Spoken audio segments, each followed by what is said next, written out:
विटुरहो सखिया सहेला रे मिली जुली चलहु हो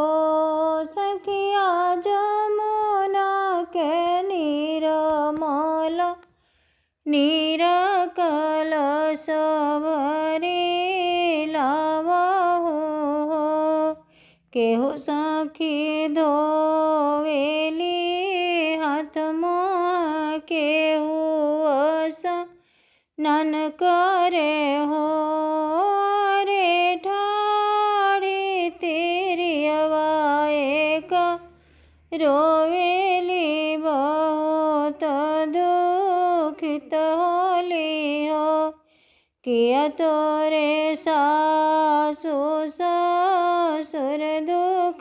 किया नैहर दूरी बसे हो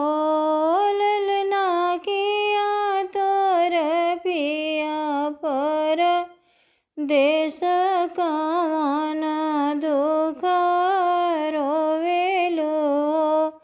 नाही मोर सासु ससुर दुख नाही नैयर दूरी बसे हो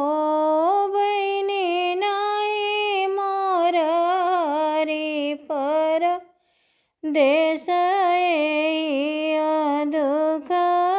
रोवेली हो नुनवात मिलले उदारत तेल बेवा हरवान हो बहिनी कोखिया के कवन उधार दुख रोवेली हो सात बालक मोरे भैलत कंस सुर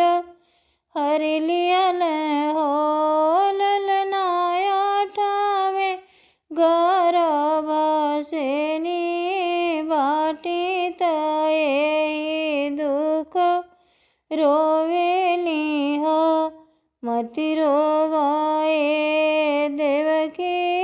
मति रोई मारा